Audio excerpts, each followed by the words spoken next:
Hi, everyone. My name is Emily Cronase, and I am here today to talk to you about my literature review in personality psychology. The topic of my literature review is mindfulness practices in sport, and another way of saying that is mindfulness practices in athletics. The purpose and the goal of my literature review was to prove and validate the following statement. Athletes who regularly practice mindfulness-based approaches are able to experience negative events, such as making a mistake in a game, and setbacks, such as an injury, without becoming reactive, defensive, or depressed, and instead, they are able to learn from their misfortunes and improve their overall athletic performance. To start off this conversation, I thought it might be helpful to give a little background information about how mindfulness came to be. So mindfulness is rooted and based in the Buddhist philosophy of meditation.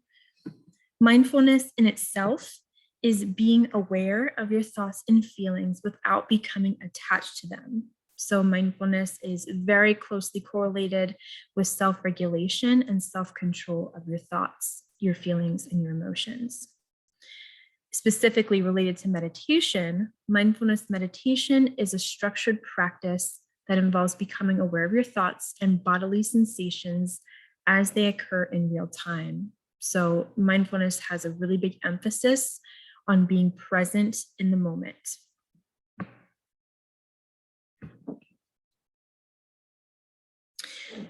So the studies and the research that I conducted to validate my thesis statement assessed these three characteristics that you see.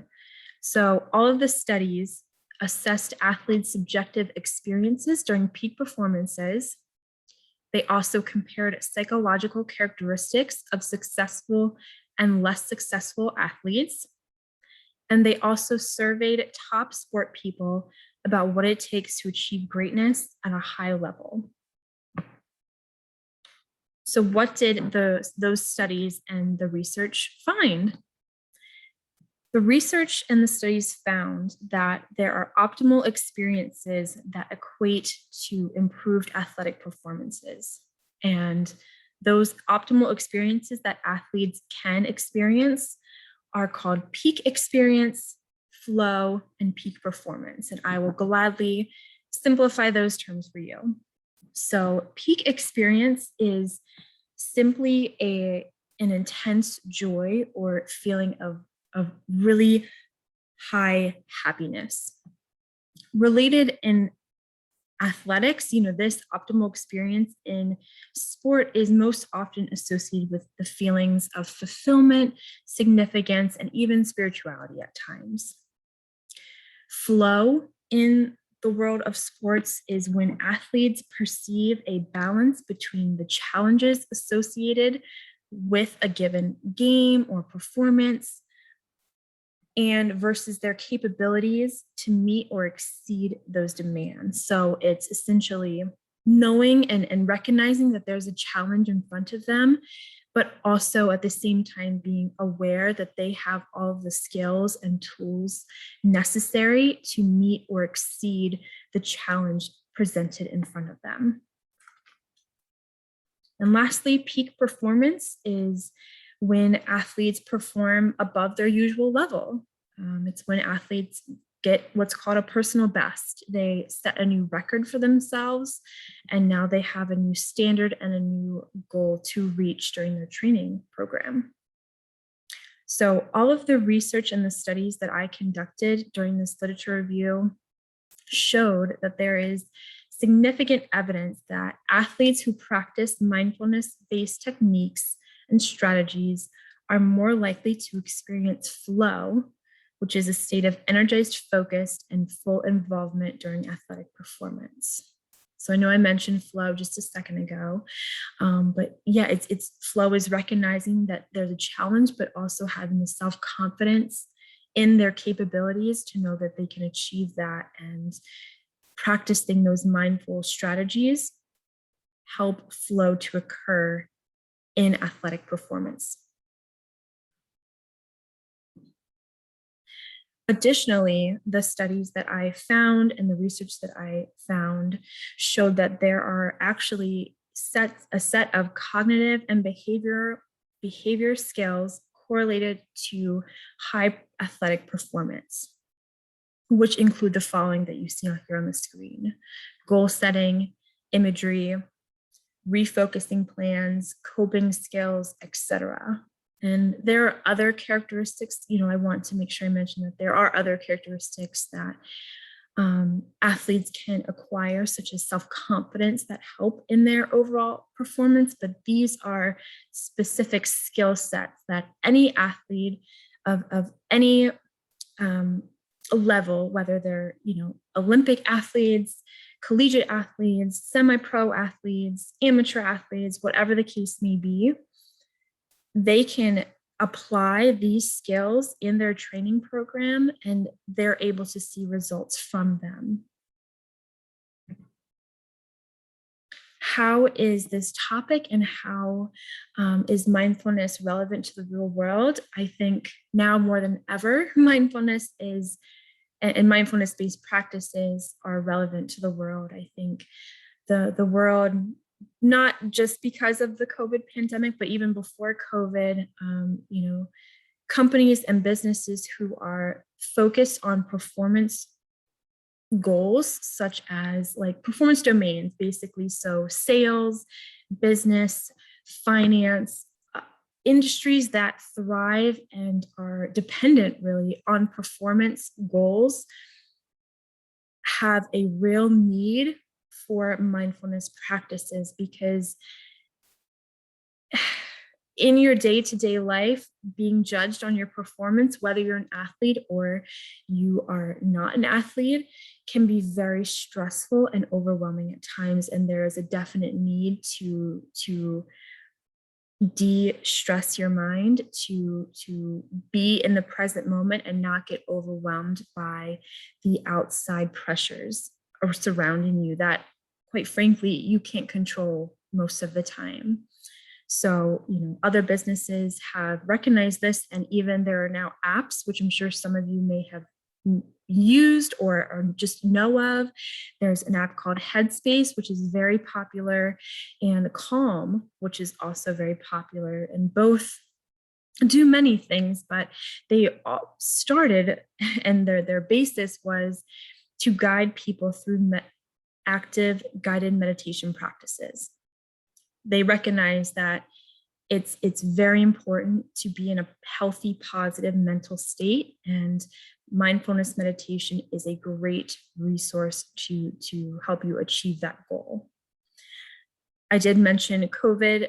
The presence of COVID has, boosted the health and wellness industry as a whole, but also has brought mindfulness to the surface, because as much as a luxury as it can be to work from home, that also brought the problem to light that people can't be on, quote unquote, on 24/7. They need a separation of work and life.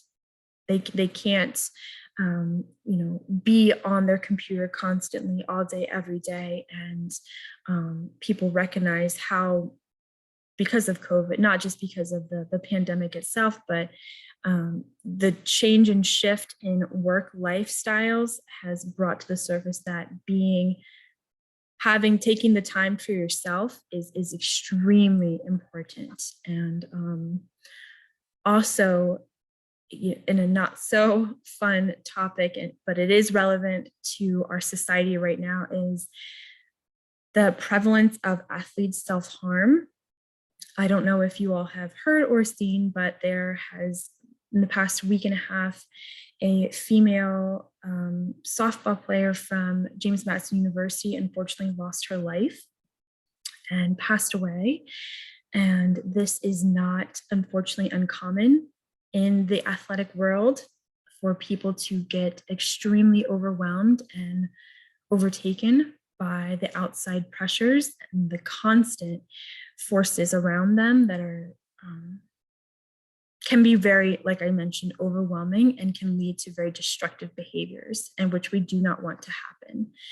And this goes with people who are non-athletes and athletes alike, but hearing that story in the news, really just sits with me, and I really don't want that to be the case. So I think mindfulness-based practices, while, I'm not claiming that it will solve every issue to self-harm rate, but I think it could definitely be a contributing healthy factor and hopefully mitigate and slow that spread of self-harm. So my suggestions for future research. During the research, I did find some very helpful and insightful studies. However, I strongly believe that there could be more longitudinal and qualitative studies specifically related to this topic. And what do I mean by that? Longitudinal studies examine the same individuals over a period of time to detect any changes that might occur. So I think this would be extremely beneficial, because since sports there's so many variations of sports, there's so many different styles and training regimes for different athletes. I think following specific individuals to further validate this thesis would prove great in the sports psychology world in this research. And also qualitative studies, I think, would be extremely helpful. And qualitative studies focus on the intervention improvement, essentially. So qualitative studies would not focus on, okay, this athlete is exhibiting these traits which are not helping her mental state, such as low self-confidence, she is having trouble focusing, whatever the case may be. Qualitative studies will say, okay, this athlete is experiencing this mental state. What interventions can we do and conduct to help that athlete out of that mental state? So interventions, I think, would be a great addition to the research. But I did find, like I said, some great studies and very insightful ones. But I do think there should be and could be room for improvement. Thank you so much for taking the time to listen to me. I really appreciate it. Please give me any feedback. Let me know if you have any questions. I'm more than happy to answer them. And I hope this was interesting. I hope you learned something. Thank you so much. Have a great rest of your evening. Take care.